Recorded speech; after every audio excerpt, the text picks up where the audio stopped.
Carrie, you and I had the pleasure of meeting briefly in Texas not too long ago. And I was able to listen to you on the panel at the event we were at, Unbreakable, and you were answering some questions. And I loved what you shared a little bit about your journey there. And so that's why I had to get up. I had to go reach out to you and ask you to be on this podcast because I believe what you have is something that needs to be shared to so many more people. And I know that you have a book and everything like that.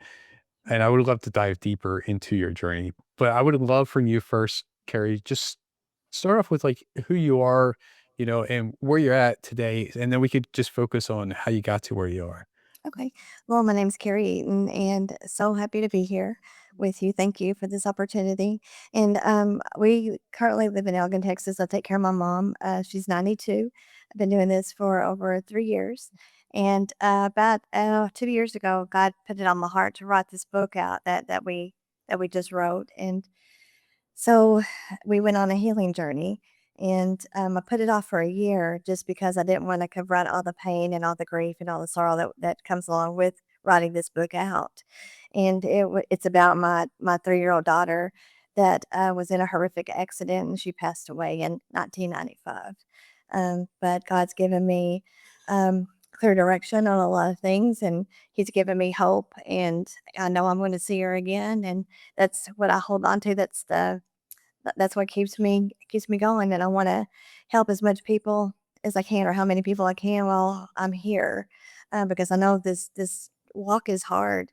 My family didn't know what to do with me, when I was going through it. They just nobody could really approach me. I would just cry, and it wasn't anything they said or did. I was trying to process all the things, and it's hard. You have somebody with you one day, and then all of a sudden you don't. And for such a horrific accident to take place, it was very devastating to our family. Yeah. I don't know what that's like. Um, so I can only just imagine what it'd be like, right? Right. So when you wrote this book Mhm. and in hopes of doing what with the book? What's your hopes for the book? I want to help people. I want them to know that, God's with you. You're not alone in this, and that He will guide you and lead you if you let Him. And He will. You just got to get that to that place because for 2.5 years, I did not see color. Everything was black and white. Um, and then one day, I was at my daughter's gravesite, and I looked up, and the sky was blue, and the grass was green, and there were flowers blooming all around me. And, I asked God, I said, "Where have I been?" And He said, "Carrie, you've been in the darkest pit that you've ever been in your life. And I'm here to pull you out. And now it's time for you to come along with me. I'm going to walk beside you." And He carried me for years. I mean, I carried the guilt for 27 years, and I just dropped it about 4 years ago. Um, this September the 2nd will be, her 31st anniversary that she's not been here with us. She's 33. Um, that's how old she is today. But it's crazy to think that she's been gone for 3 decades. It doesn't, I'm like, and they say, life is so short, it's like a vapor. It really is. But while I'm here, I made a promise to God that I want to do as much good for His kingdom as I can while I'm here, and also do as much damage to the kingdom of darkness while I'm here. Because people need to know, I mean, and people grieve differently. Um, and there's no wrong or right way. It just depends on the person and how you process things. I went to therapist for a while, and she would just that was my place where I could just cry and not have to worry about my kiddos, seeing me because they were young. They were 6 and 9 when this happened. And that was my safe place. And it did a lot of good for a while. I needed a lot of therapy. But most of it, thank God, it's been through God. He's shown me, He's healed me, He's, redeemed and restored me. I mean, I was this broken little girl, and I sit before you. I'm whole and I'm healed, and I give God all the glory because He's the one who did it. Mm. And okay, let's go down your faith journey a little bit here. So, did you always believe in God? Yeah, I mean, I was, saved when I was 16, but I was one of those, uh, God was great, God's good, but I was kinda doing my own thing for a while, and which, don't recommend, but I guess we all go down that rabbit hole or something at some point. But, it's I don't know, these last 3 years have been, the closest that I've ever been to God in my life. I wrote a second book, you know, talking about that, but I really dug in. We moved here in Elgin on June the 1st, and I study. Back then it was, and I still study a lot. It was 8 to 10 hours a day. I would take a 30-minute teaching and turn it into a 6, 7, 8 hour teaching because I was writing everything down because I was so hungry for the word. And God taught me so much in this time. And there was a time I was on the internet or something, but this little boy, he was about 7, and he had died and gone to heaven. And they said, "Well, who did you see?" He saw David, he saw Jesus, you know, he saw Peter and Paul, all the greats, Moses, all of them. And they asked him, "Well, did you see God?" He said, "Yes." And he said, "Part of him." And I'm thinking, "What do you mean, part of him?" And I pondered it for about 2 or 3 weeks, I guess. And one morning, I asked him, I said, "So, would you?" And before I could even get the words out, John, he took me to the highest mountain in the world. He's bigger than that. He had his shoulder hits the peak. He had this blue robe on with a white sash, and I could see his sandals as he was walking through. And that's when he said, "Carrie, now you see I'm bigger than any problem, any season, any feeling, any pain, any illness, any sickness. I'm bigger than all of it." You know, and he comes with so much, so we can't even fathom how much God loves us. It's unmeasurable. And, you know, I was reading and, you know, and it makes sense now to see how big he really is because when he stretches out his hand, you know, it covers the whole sky and he can hold all the oceans in one hand. And God's massive. God is massive, and there's nothing that he cannot do. He can do anything but fail. He will never fail you. He will never leave you. He will never forsake you. He tells us in his word that I'm with you until the end of the age, and I believe that. I have faith in him, and he's trustworthy, and he's so good, and he longs to do good things for us. He takes pleasure in doing good things for us to help us, to encourage us, you know, to whatever we need.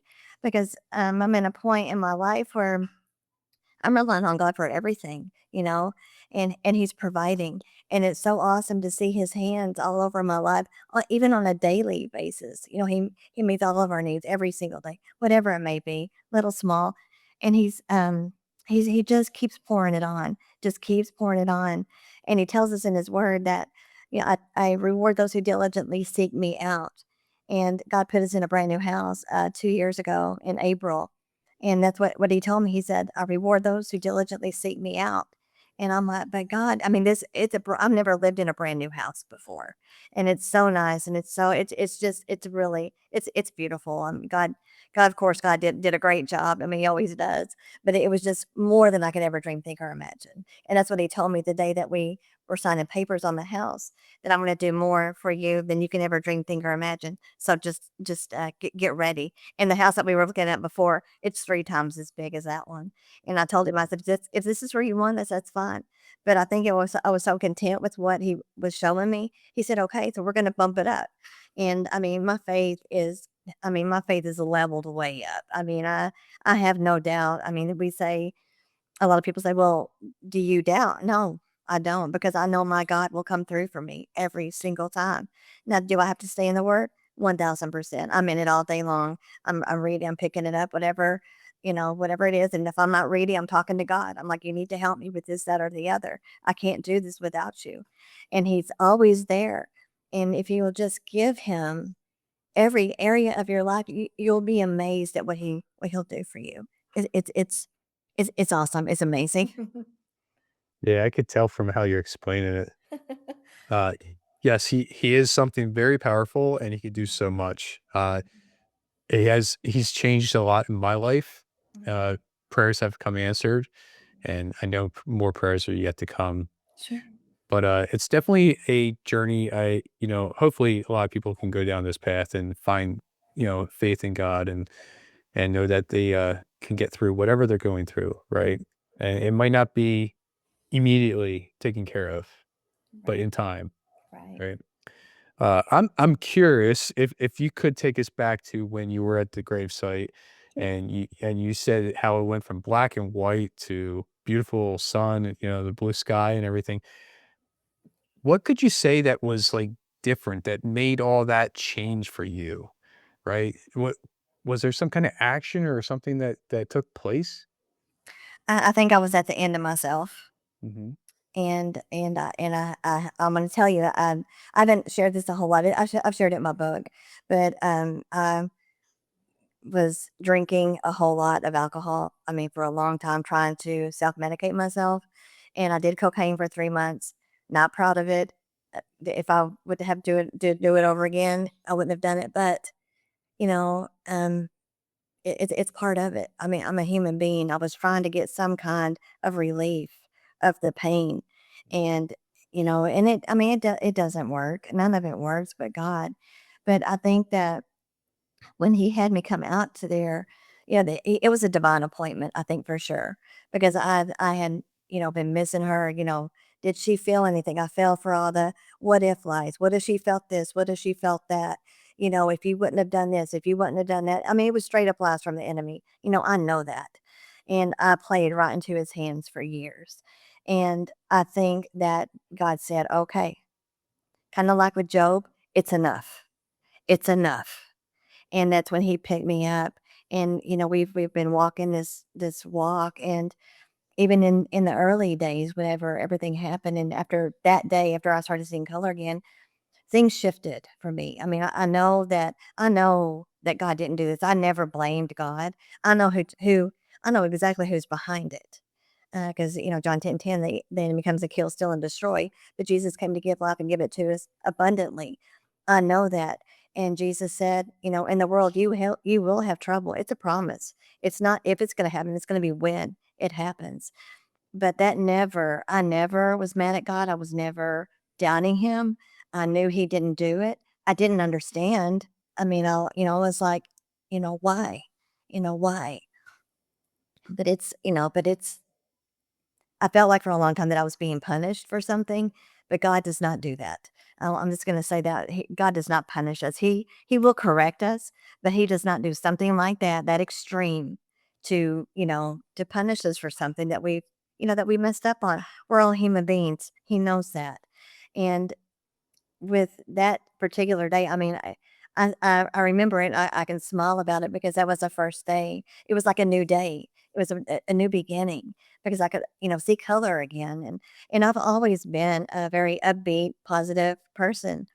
This took me for a loop. I mean, it hit me below the belt, and I think the whole thing, the tactic of the enemy for that is because he knew how much my kids meant to me and mean to me, and well, his plan, yeah, of course, it failed, but I think he was hoping that it would take me out at some point because before we realize how strong we are and what we have, the enemy already recognizes it. He knows what we're capable of, and I've been a threat to him for a long time, and I will continue to do so because people need to know it. There's a spiritual warfare going on, and you have to engage if you want to or not because we are fighting. We are fighting spiritual battles every single day.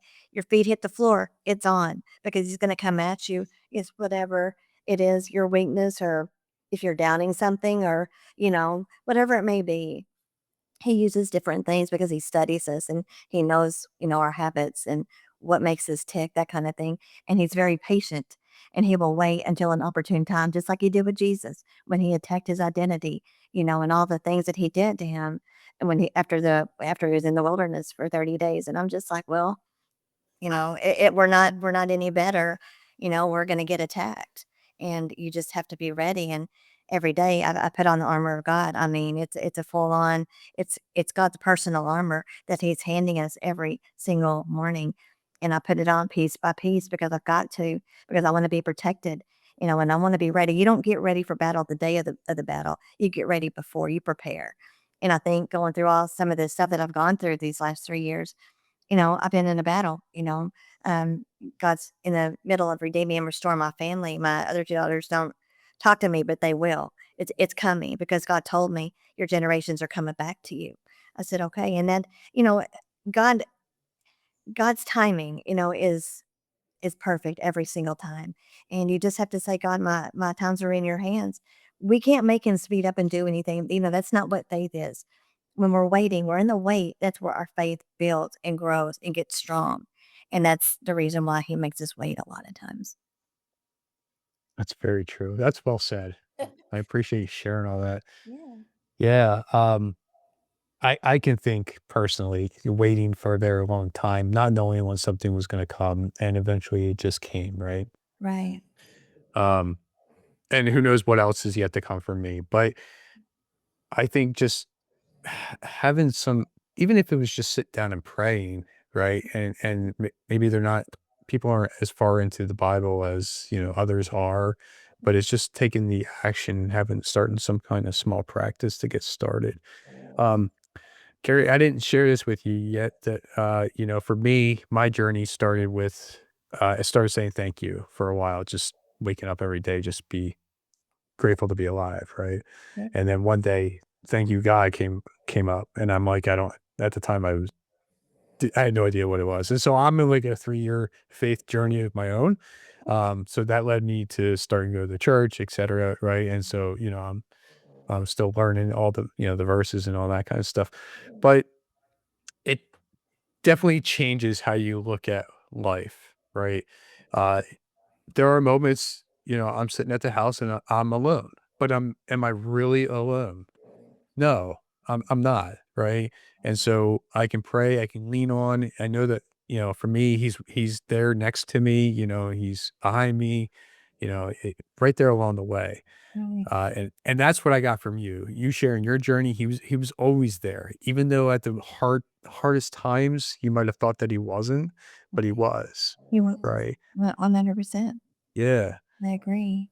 So, you mentioned how your family had to struggle Yeah. with all this too, right? And would you mind just sharing a little bit what that was kind of like for them, and maybe what how you kind of felt too, with how they struggled?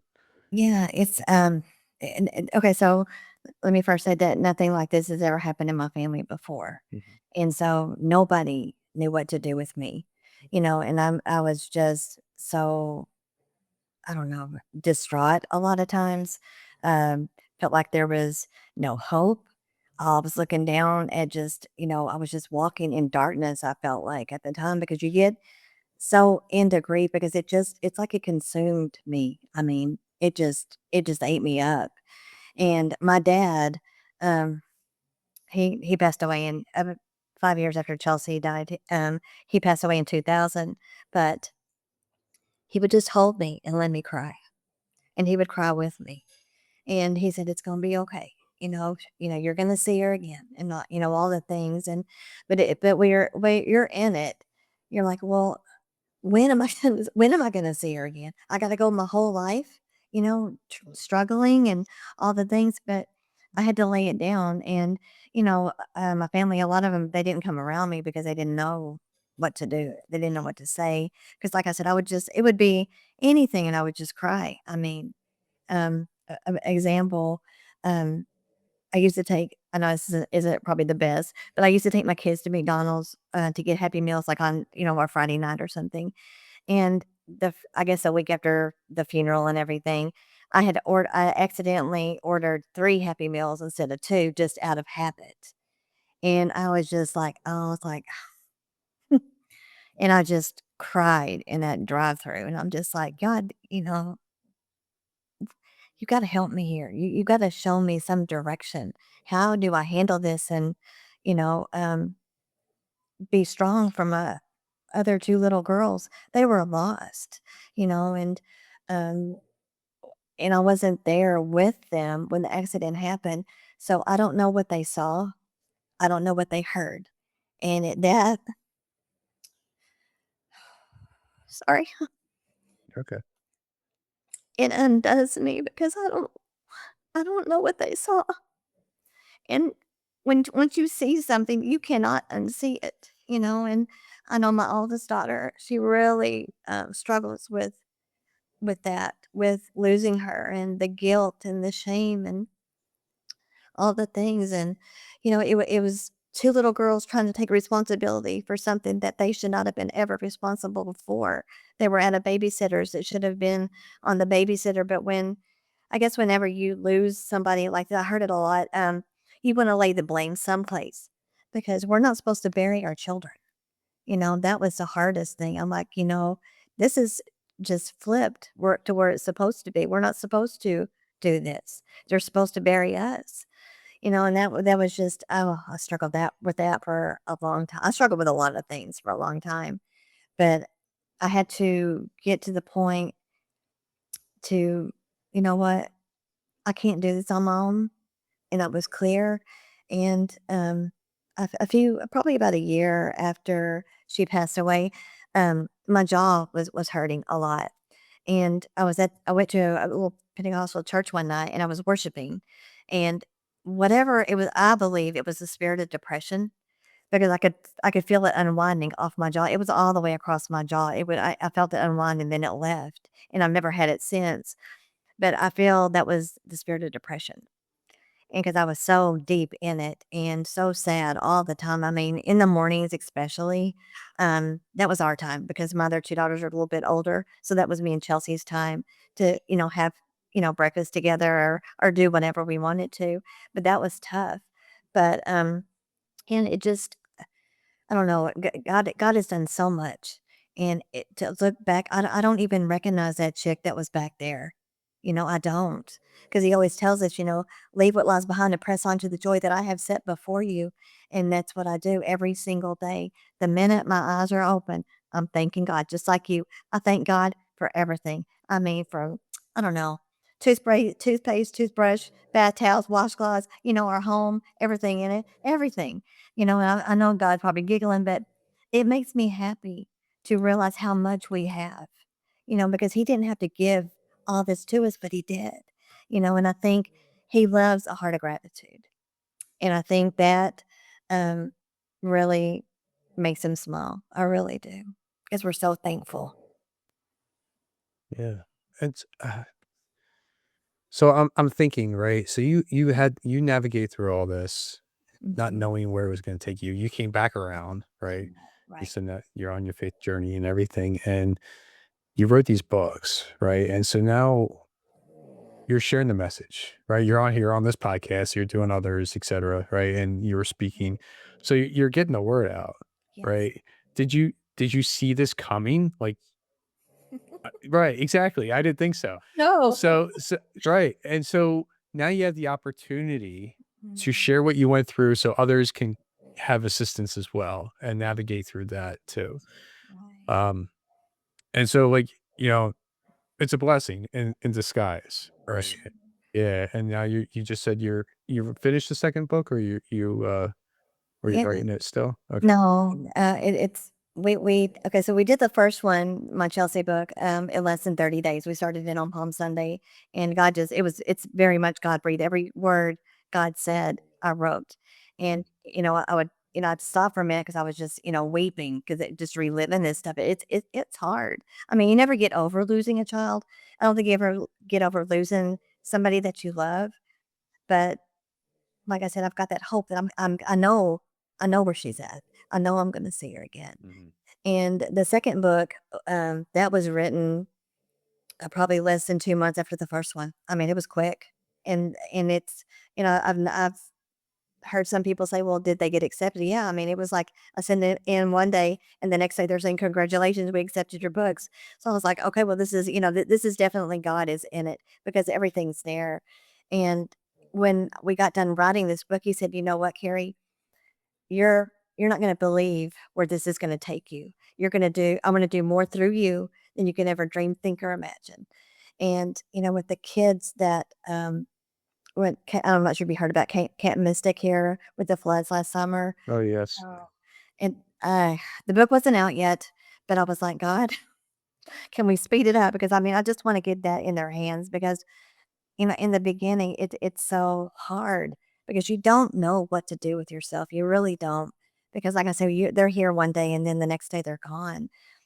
How do you even I couldn't even wrap my mind around it. How do you even function well, because 'Cause you've got the responsibility and then all of a sudden you don't, for that child, and it's mind-blowing to me, but I want like I said, I wanna help and give people hope, because there is joy on the other side of tragedy. You just have to walk it out. You have to walk it out with God, taking him by the hand, and it's little by little, glory to glory. This took a long time. This was, you know, 30 years in the making, and I always wanted to write a book, but I never dreamed it would be about my daughter, Yeah. and everything. But he's done some amazing things, and I'm so grateful, and I tell God every morning, thank you for keeping me humble because I never ever want to get prideful. I can't do this. It's all him. He's the one who wrote all this stuff. He's the one who's making a way for me. We cannot do anything in our own strength at all. There's just no way. Life is too hard and it's too complicated, but God has the answer for everything. Yeah, he paved the way for you. You just didn't see it coming yet, right? Um, yeah, I'm glad we met. I'm glad that you were able to share what it was just a little bit that you shared on the stage. It was enough for me to just, have to approach you. Um, but do you have like a goal or I mean, like how big do you see this going that you could try to, help people, that are grieving, going through child loss? Are you thinking of like a group sessions or anything like that or anything bigger? Well, what I want the book to go all over the world in every language, and it's coming out in ebooks too.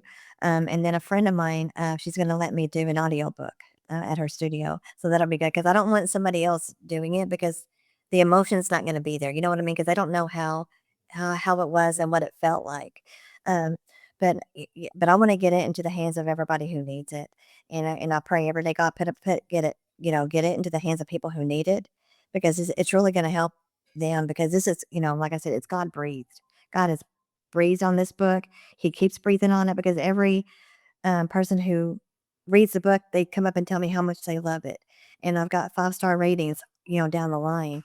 And, it's all God, I'm glad that I can be a part of this journey with him because it's cool to see how many people he's going to help and heal. And, I would love to, do more speaking engagements, whatever that looks like, whatever God's got in the works for me, I'll do. He just keeps opening doors for me. It's like He's surrounding me with a shield of favor. Everywhere I go, doors are opening up for me, and it's so cool, and, um, last summer I'll share this real quick, but this is really cool. God gave me he had told this lady at a conference that I was at to let me know that He is pouring out a hundredfold blessing for me, and I'm like, "What does that exactly mean?" Because I've never had that. I don't know, I've never had it spoken over me before. I looked it up and I was talking to a guy. It's limitless. It's from now on. He just keeps pouring it on and pouring it on. And he did it because I take care of my mom. And I'm like, and that's just the gratitude, even, with all this that he's already done. He just keeps giving me more and giving me more and giving me more. It's crazy. God is limitless. There's no end to what he can do for you. And if he can do it for me, he'll do it for you. He'll do it for you. He'll do it for me. He doesn't have favorites. He loves us all so much. Yeah, he does. And so he prepared you to Mm. to take all this, to handle all this. Yeah. He's made you a stronger human being. Oh, yeah, and this season that I'm in, I haven't seen, my 2 daughters for about 3 years almost, and, but I tell him, every morning, "God, this season, it's going to end well, and it's not gonna last forever, but I'm not gonna quit or give up or stop because you're not gonna quit, give up, or stop," because he's always working all things together for our good as long as we don't quit on him. If we quit, there's no reward for quitting. I'm not doing it. I've come too far with him to quit. I won't do it. I'm just and I'm stubborn, and I'm just digging my heels even deeper, and my roots are getting deeper with my Mm. faith, and, God has done, I mean, John, I can't even from 4 years ago, I don't even like I said, I don't even recognize that girl back there, because he's given me such clear direction, what I need to do, and who I can help, and, he uses us to help people. And, it's just so good. And I believe in him for him to get us out of debt. So so I can help more people. I love helping people. That's what we're here for. We are supposed to be the hands and feet of Jesus and, to meet needs, whatever that looks like. Whatever we can do, just do it. You don't have to ask God If you can help somebody, just do it. He ain't gonna get mad at you for helping somebody. You're getting a blessing too. Just to see the look on their face and how happy it makes them. I just love it. I love it. I love buying groceries for people. I love paying for their meals. Whatever it is, whatever God tells me to do, I do. So. That's great. So, where can somebody find this book, and what's the title of it again? Okay, it's, Walking in the Fullness of Joy After Tragedy, and it's on Amazon, it's at Barnes& and Nobles, I'm trying to think where else. I think, iTunes, they're doing the ebook. I think they're almost done with that. That'll be available on Amazon and Barnes& and Nobles as well. But if you go to Amazon and you put my name in, Carrie Eaton, it'll pull the book up, and that's what it looks There you like. go. Awesome. All right. That's what it looks like. Love it. Awesome. And so how can people reach out to you? Oh, I can give out my email, or they can, find me on Facebook or Instagram. I have all my social media. However, I'm not. I'm very open. I'm very, transparent. This is who I am. I don't fake anything. This is it. What you see is what you get. I love God, and I want to help as many people as I can. So, That's if great. they want to get a hold of me, bring it on, because I'll help whoever. Yeah, and I'll drop all that in the show notes and stuff, whatever you like to share. So I have one question I ask all my guests. I don't know if you listen to any of the episodes or not, so you could have prepared, but that's up to you. Um, what are three key things you've learned and used along your journey? Okay, could you say it one more time? Yes, I can. What are three key things you've learned and used along your journey? Oh, I would have to say trust, trust God, faith, have faith in God, because He tells us that if you have faith the size of a mustard seed, He's going to move mountains for you. You just have to have a little bit of faith. He doesn't want huge faith, but even just a little bit. And then uh, I would have to say love. I love people. I love God. I love everybody. People matter. People are valuable. And I think that God wants us to see people. Sometimes we don't see people. And people matter, and what they say matter. And I've heard this a few times, people may not remember what you said to them, but they will always remember how you made them feel. So I try to make people, you know, um, see that they really do matter to me. If I take the time to talk to you, I want to know you. I want to help you, whatever it looks like. I may be a stranger to you, but by the end of the conversation, we're not strangers anymore. This is what we're supposed to do. And, I think that, um, I think we all need to study a little bit more on all the stops of Jesus, because he never walked away from anybody. He stopped for every single person that crossed his path.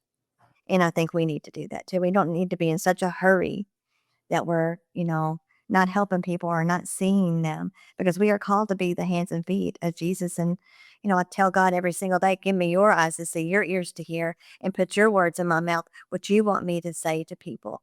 Because it's gonna be, him talking, but it'll be in a way where people understand, because I don't know. When you're an open vessel like that, God will use you, in a coffee shop, in the grocery store, at church, wherever.